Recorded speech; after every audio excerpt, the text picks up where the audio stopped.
Olá, meus amores e minhas amoras, tudo bem com vocês? Tudo na paz? Sejam bem-vindos a mais um vídeo do meu canal. No apogeu do desenvolvimento do Reino Novo do Egito, depois que eles expulsaram os Hyksos e na 18ª dinastia, o poder administrativo estava sendo consolidado. Essa época foi marcada por grandes mudanças e por grandes nomes. E por personalidades extremamente fortes. Dentre elas, Hatshepsut. Ela era filha de uma princesa real e do rei Thutmose I e governou sozinha o Egito por 22 anos. Uma das inúmeras mulheres negras que estiveram no centro do poder político de grandes impérios. Pensando a minha, a sua, a nossa africanidade.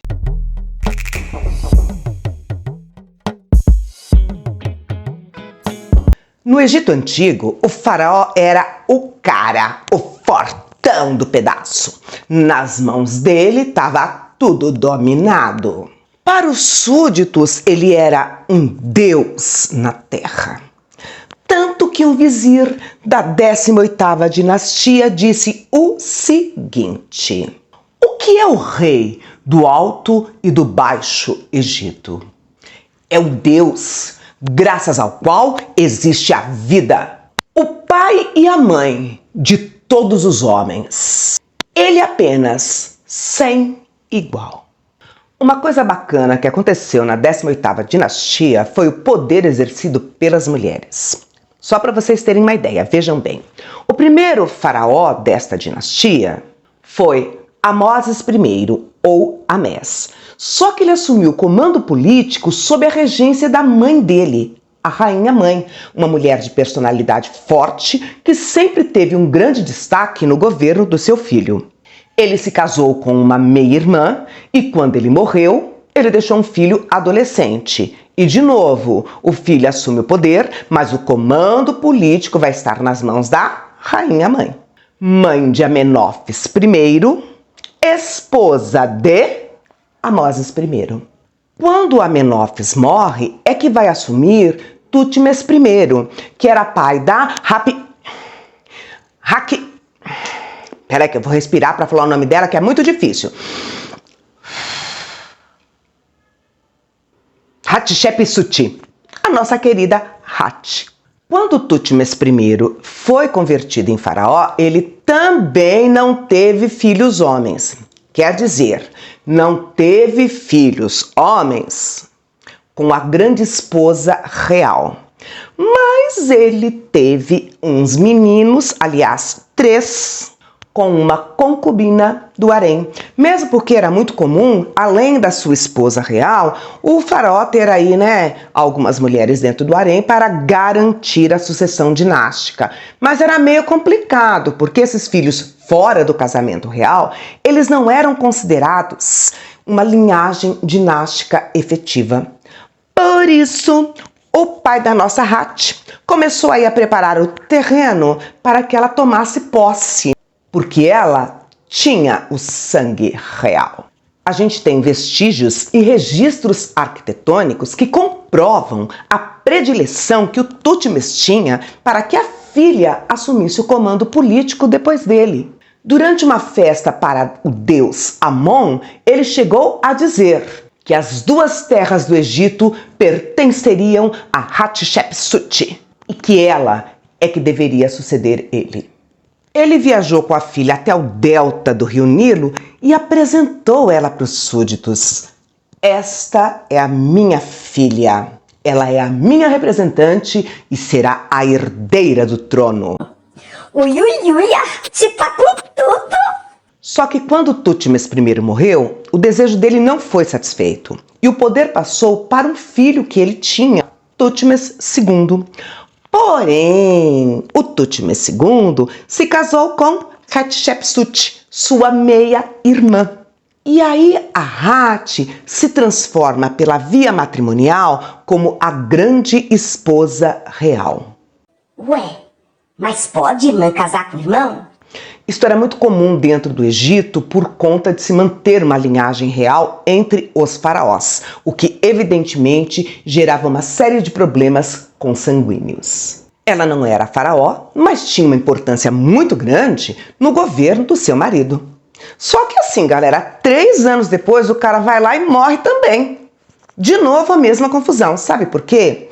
Porque a Hati tinha 2 filhas e Thutmose II tinha um filho, mas também era um filho que não tinha sangue real, porque era de uma esposa secundária do rei. Ou seja, de novo, Hatshepsut está no comando político. O destino, vamos dizer assim, está levando essa mulher maravilhosa para o poder. Com 25 aninhos, Hatshepsut respeitou a tradição real e assumiu a regência durante a menoridade do príncipe. Só depois de um tempo foi que ela adotou o título de faraó. Por que ela tomou para si o título de faraó? Existe uma interpretação que diz assim: uma mulher vil, com sede do poder, e usurpou o poder do seu irmão.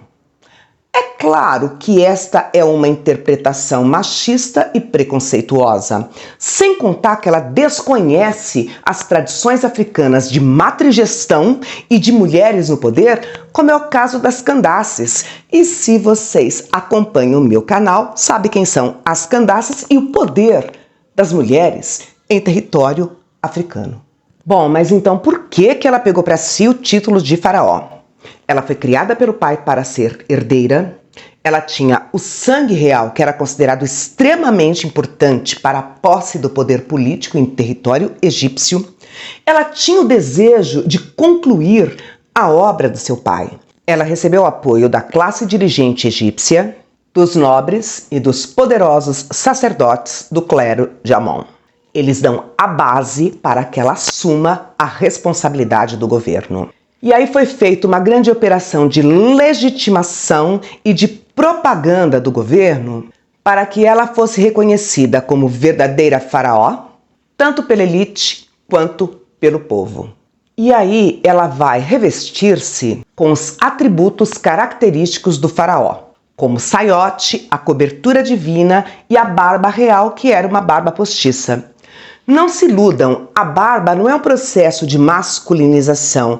Ela era utilizada por todos os faraós, como as coroas que os reis usam. Ela acrescentou ao nome dela uma série de nomes de soberanos egípcios, o que destacava não apenas a sua força pessoal enquanto rainha, como sua relação com a divindade. Além de inúmeras construções que reverenciavam a coroação dela. Mas o governo de Hatshepsut, ela achou que mais importante do que expandir as fronteiras era de manter um governo pacífico, bem administrado e desenvolvido. Para isso, ela defendeu as fronteiras, além de fazer uso de novas armas, como a diplomacia e o comércio internacional. Como administradora, ela realizou um monte de obras. Renovou aquedutos, construiu muralhas e templos. Ela desenvolveu uma política externa de destaque, desenvolvendo relações comerciais pacíficas com todos os vizinhos do reino, mantendo relações econômicas e comerciais cordiais onde nenhum faraó antes tinha conseguido. Ela enviou várias expedições à costa africana do Mar Vermelho em busca de ouro, marfim e outras riquezas. E dentre todas essas riquezas, a mais importante era a mirra, que vinha processada em resina e era usada nos rituais, templos, mumificação, além da fabricação de perfumes. Com o capital gerado por este comércio internacional, ela conseguia manter um reino bem administrado, além de grana suficiente para a construção de grandes obras arquitetônicas. Ela ficou mais de 20 anos no poder. Um período de grande prosperidade, e ela é considerada uma das lideranças mais duradouras e imponentes de toda a antiguidade. Ela soube vencer os obstáculos e conquistar o poder com uma inegável demonstração da força e do poder da mulher. Ela morreu em fevereiro de 1458 a.C. e durante muito tempo não se soube o motivo da morte dela. Apenas em 2006, quando a múmia foi identificada, é que se descobriu. Ela morreu aos 50 anos de idade, de câncer, e ela tinha diabetes e artrite. Após a morte de Hatshepsut, houve um processo de apagamento da sua memória e de profanação e destruição da sua imagem. Evidências arqueológicas comprovam que isso foi feito 20 anos após a posse de Thutmose III no poder, ou seja, as pessoas que conviveram e compartilharam do reinado desta faraó não estavam mais vivas para defender a imagem da sua soberana. Parafraseando Conceição Evaristo, combinaram de apagar as nossas memórias, mas a gente combinou de não deixar. E cá estamos nós, na defesa destas grandes mulheres que, superando tudo e todos, se fizeram presente na história como grandes governantes. É que a força, a presença e a importância das mulheres de uma forma em geral e das mulheres negras em particular nunca mais seja nem profanada e muito menos apagada. Vai aquele pedidozinho de sempre para vocês curtirem e divulgarem esse vídeo para que a gente possa furar a bolha e esse conteúdo chegue a mais pessoas. Gratidão pela presença de vocês até aqui assistindo o meu vídeo. Se cuidem, cuidem daqueles que vocês amam. Muito axé para vocês. Beijinho, até o próximo vídeo. Tchau!